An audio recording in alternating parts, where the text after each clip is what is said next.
오늘 기쁨과 보람이 넘치는 하루가 되시기 바라겠습니다. 오늘 말씀은 로마서 16장 5절 말씀입니다.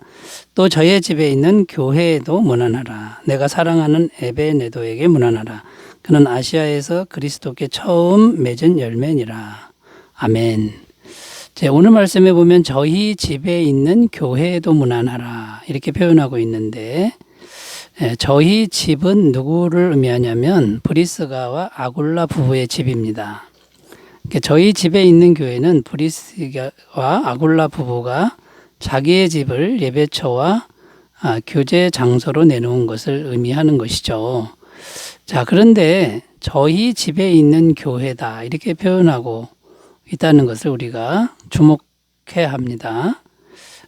저희 집에 있는 교회, 그러니까 집 안에 교회가 있는 거죠. 집이 교회라는 게 아닙니다. 건물이 교회라는 게 아니라 집 안에 있는 무엇이 교회다, 이제 이런 의미가 되는 겁니다. 보통 우리는 교회를 생각할 때 집이나 건물을 교회라고 생각하기가 쉽습니다만, 성경에서 말하는 진정한 교회는 집이나 건물이 교회가 아니라는 것이죠. 그래서 오늘은 주님이 생각하시는 진정한 교회는 어떤 것인지를 함께 생각하며 말씀의 은혜를 나누도록 하겠습니다.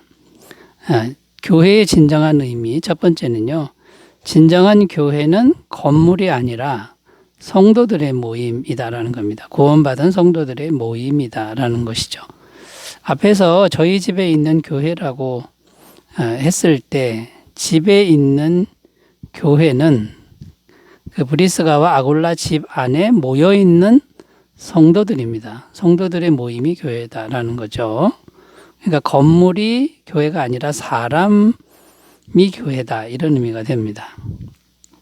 그러면 건물은 어떻게 불러야 합니까? 건물은 교회가 아니라 예배당 또는 예배처라고 불러야 맞습니다.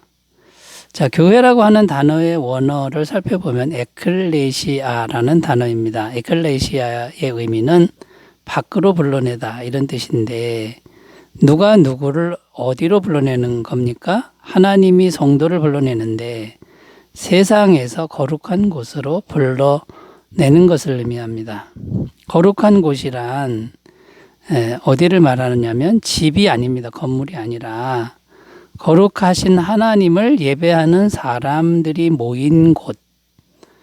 그러니까 거룩하신 하나님을 예배하는 사람들이 모인 곳이 거룩하다는 거죠. 그러므로 진정한 교회는 하나님을 예배하는 사람들의 모임이다, 이렇게 정의할 수 있습니다. 이것은 또 어떤 의미와 같으냐면, 성도들이 모였는데 들에서 모여서 하나님을 예배하면 장소는 들이지만 그것도 진정한 교회다라는 겁니다. 들에서 예배를 드려도 진정한 교회다라는 거죠. 또 회사에서 성도들이 모여서 진심으로 예배를 드린다. 그러면 장소는 회사지만 성도들이 모여서 예배를 드리니 그것도 교회다라는 겁니다. 반대로 건물은 교회 건물인데 교회 간판은 있는데 그 안에서 술 장사를 하면 어떻게 됩니까? 그것은 교회가 아니라 술집이 되는 거죠. 또 무엇이 중요한 겁니까? 분명히 성도들이 모이긴 했습니다. 구원받은 성도들이 모이긴 모였는데 모여서 무엇을 하느냐가 중요하다는 겁니다. 성도들이 모이긴 했는데 예배는 드리지 않고 교회 건물에 와서 성도들이 모여서 세상 일에만 몰두하고 있다. 그러면 그 모임도 진정한 교회라고 볼 수 없다는 겁니다.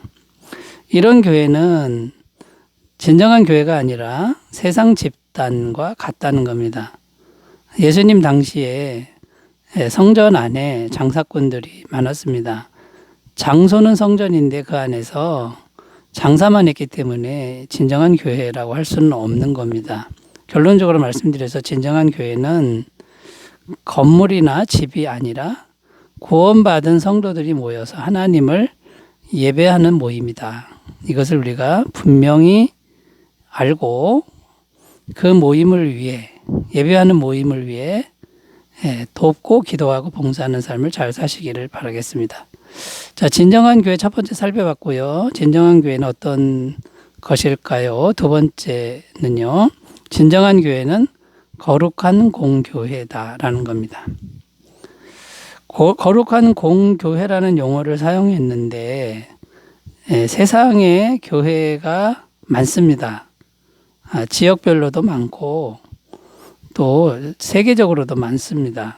그런데 공교회라는 의미는 다 하나다 이런 의미가 됩니다. 예수님 안에서 다 하나다, 이제 한 가족이다 이런 말씀이 되는 거죠. 수많은 교회가 있어도 모두 한 분 그리스도를 주님으로 섬기는 교회는 한 가족이다, 한 교회다라는 겁니다. 지역과 인종과 문화를 초월하여 그리스도 안에서 하나다. 이것이 이제 진정한 교회의 의미라는 거죠. 사도신경에 보면 우리가 믿음을 고백하지 않습니까? 사도신경 끝부분을 보면은 이렇게 되어 있습니다. 나는 성령을 믿으며 거룩한 공교회와 성도의 교제와 죄를 용서받는 것과 몸의 부활과 영생을 믿습니다. 여기 보면 나는 거룩한 공교회를 믿습니다. 이렇게 고백하는데 이건 이제 어떤 의미가 있냐면 내 교회만, 내가 속한 교회만 진짜 교회가 아니라 내가 속하지 아니한 수많은 교회, 그것이 주님을 진심으로 섬긴다 그러면 다 같은 진정한 교회다 이런 말이 됩니다. 이제 대부분의 이단들이 무엇을 주장합니까? 자기들만 진짜라고 주장합니다. 이것은 거룩한 공교회의 개념을 파괴하는 주장이죠. 그런데 많은 사람들이 여기에 현혹되고 있다는 겁니다. 지구상에 있는 교회가 지역, 인종, 문화 이 모든 것이 달라도 주님 안에서 한 가족이고 그 다음에 하나 되었다라는 걸 인정하는 믿음이 되는 것이 바람직한 교회 개념이 됩니다. 자, 우리는 어떻게 행동해야 됩니까? 거룩한 공교회, 이게 진정한 교회라 그러면 다른 교회와 연합할 줄 알아야 된다는 겁니다. 이제 연합하는데 뭘 연합합니까? 영혼 구원하는 일에 연합해야 한다라는 거죠. 뭐 교회를 합치거나 예배를 같이 드려야 된다는 말이 아니라 합력해서 불신자들 영혼을 구원하는 일에 연합해야 된다라는 겁니다. 자, 그러면 한 사람을 전도해서 꼭 우리 교회만 나와야 된다라고 주장하는 이런 태도를 내려놔야 됩니다. 가까운 교회에 출석해도 되고 또 자기에게 맞는 교회를 잘 찾아보라고 이렇게 권면하는 것이 거룩한 공교회의 개념을 잘 이해한 사람들이 하는 일입니다. 안타까운 것은 다른 교회 잘 다니는 사람을 빼앗아서 자기 교회로 끌고 가는 이런 일들은 하지 말아야 된다라는 거죠. 또 우리가 어떤 노력을 해야 됩니까? 내가 속한 교회가 진정 주님을 잘 섬기고 잘 예배하는 교회로 만들어야 된다라는 거죠.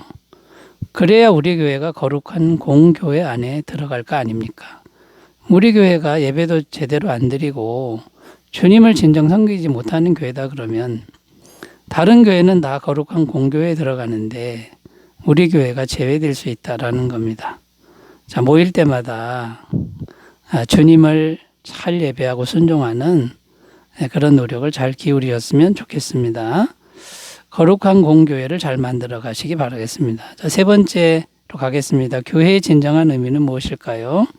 진정한 교회는 성령께서 계시는 성도의 마음이다라는 겁니다.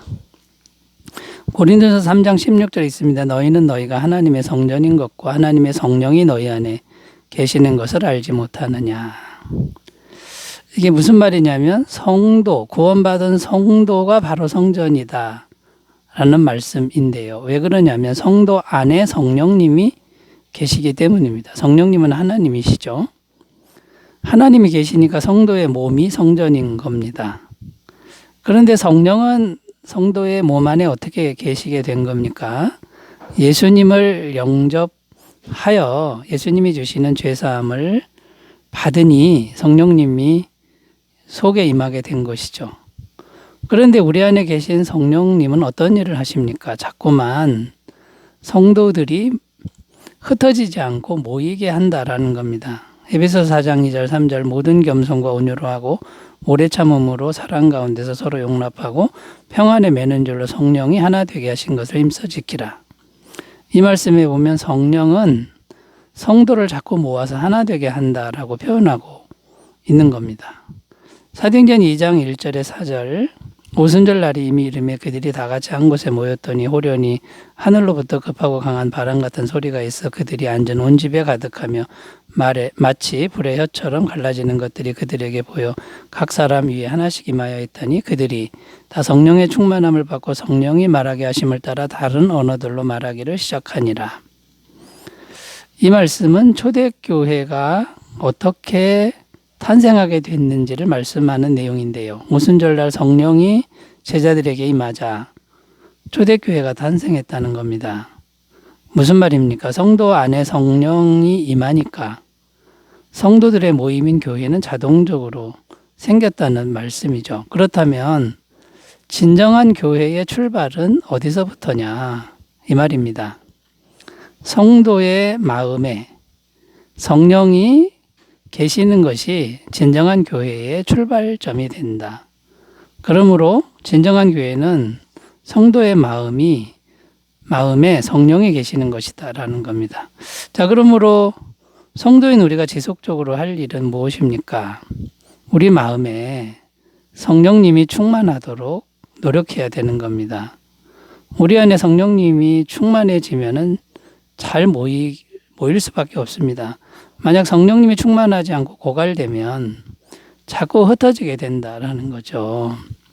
그러므로 우리가 늘 기도에 힘쓰면서 성령 충만을 구하는 삶이 무엇보다 중요하고요. 온 교회가 합심하여 기도하는 게 정말 중요하다라는 것이죠. 하나님의 교회를 성령 충만으로 잘 가꾸시길 바라겠습니다. 기도합니다. 하나님 아버지, 우리가 진정한 교회가 되게 하시고 우리 교회가 거룩한 공교회가 되게 하옵소서. 예수님의 이름으로 기도드립니다. 아멘.